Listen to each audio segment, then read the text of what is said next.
Halo guys, ketemu lagi dengan saya Aridot, YouTuber yang sangat tidak jelas dan bikin konten yang sangat tidak berfaedah. Pernah nggak sih kalian tuh kalau di Jakarta tidak hanya ke tempat yang di SCBD, di mall-mall atau di tempat pusat keramaian yang ada di tengah-tengah ibu kota. Nah, kali ini saya pengen mengajak coba melihat sisi lain di kota Jakarta, yaitu kehidupan yang sangat tidak terekspos dari kalangan orang-orang yang hidup di Jakarta. Selamat datang di Kepanduan 2 atau tepatnya di Jalan Muara Karang Timur. Kalian bisa lihat di Google Map itu di Muara Karang Timur itu di samping kali yang berseberangan langsung dengan Teluk Gong. Kalau untuk di sini masuknya di daerah Kecamatan Penjaringan, Jakarta Utara. Dan sebelahnya lagi itu sebelah kiri tadi ada kali, sebelah kanan lagi itu adalah jalan tol. Jalan tol yang menuju ke Pantai Indah Kapuk ataupun ke Bandara Soekarno-Hatta. Jadi ada beberapa kepala keluarga yang tinggal di sini. Sebenarnya tempat ini itu sangat strategis, dekat dengan jalan tol, dekat dengan pusat keramaian, dan pusat keramaiannya itu di sini adalah Taman Hutan Kota Penjaringan.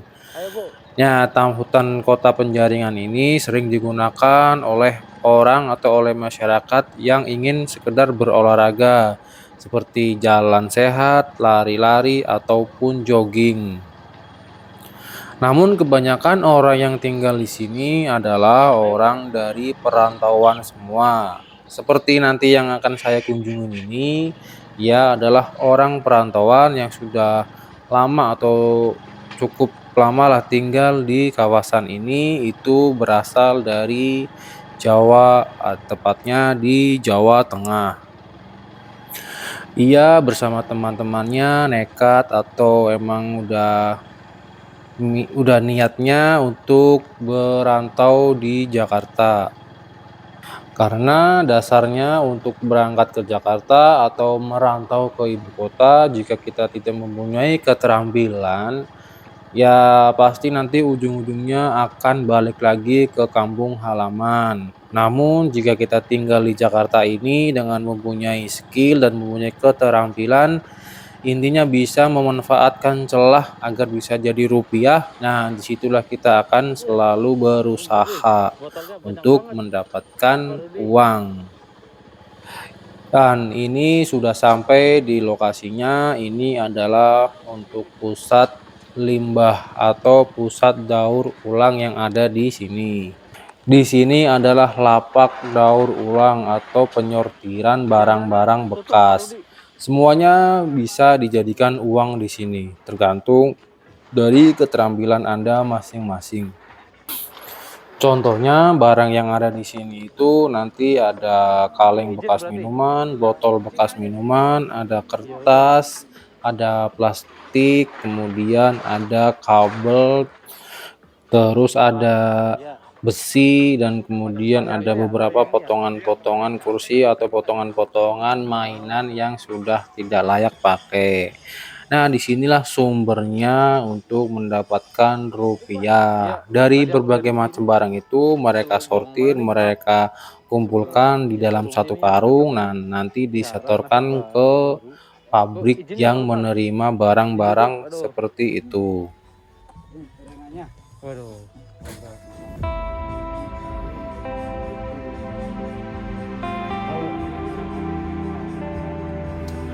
Ia adalah Bapak Yudi.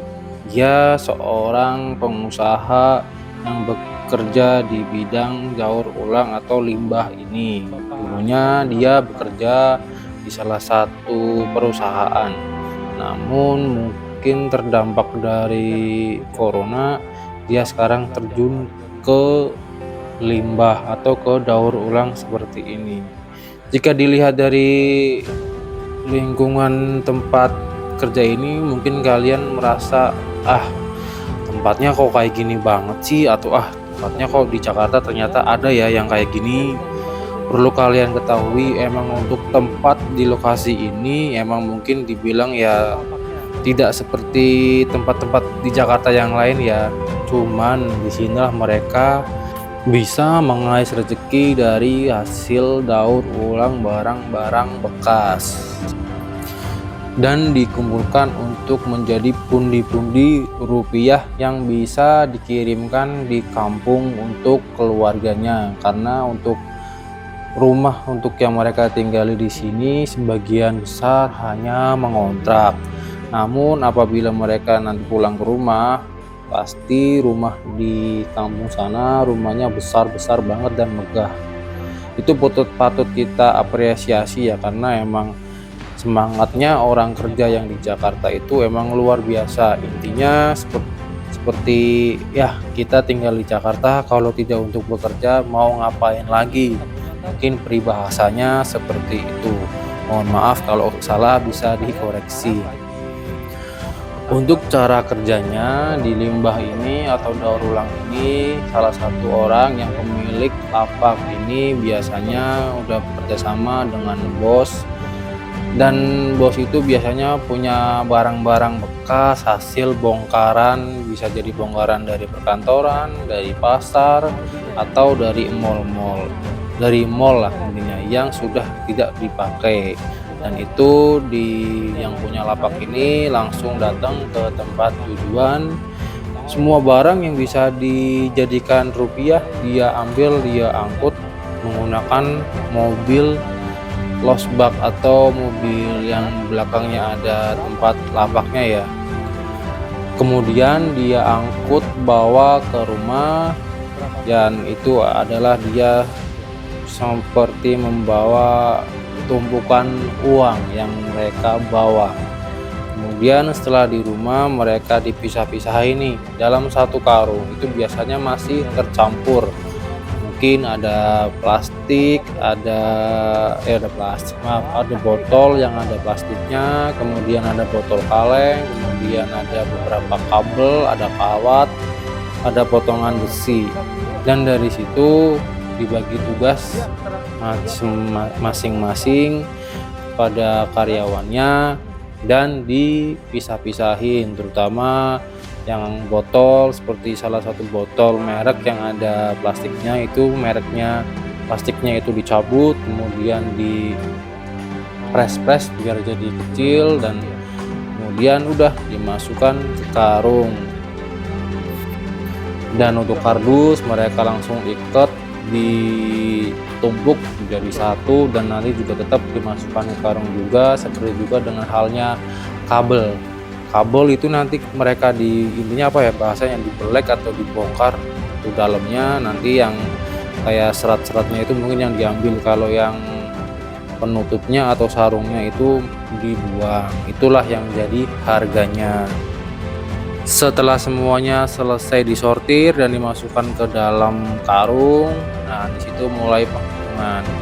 Perhitungannya itu dalam satu karung ada berapa kilo, dan disitulah dihitung untuk nilainya. Biasanya untuk barang tertentu per kilo harganya bisa 3.000 atau 5.000 atau sekian, tergantung dari harga pasaran saat itu.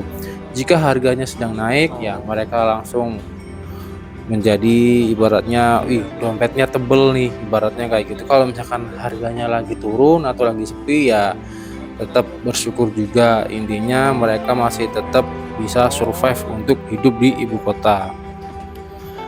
Perjalanan hidup ini bisa seakan-akan tiba-tiba berubah. Yang tadinya kita hidup di kampung halaman, entah itu di Jawa, di Sumatera, di Kalimantan, atau di Sulawesi, tiba-tiba punya rencana atau tidak punya rencana, tiba-tiba bekerja di Jakarta.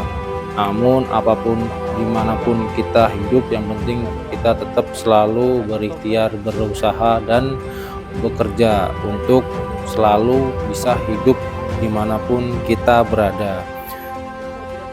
Dan di sini bisa kita dapat hikmahnya, apapun pekerjaan kita, asalkan pekerjaan kita halal, tetap kita kerjakan terus. Karena secapek-capeknya orang kerja itu lebih capek orang yang sedang mencari kerja. Ya, begitulah vlog kali ini, vlog yang hanya bisa menilai dari sisi lain ibu kota kita tercinta ini. Semoga bermanfaat walaupun videonya sangat singkat seperti ini. Sampai jumpa dan sampai ketemu lagi. Aku langsung Pak Lomba ya. Ya Pak Rudi saya pamit dulu.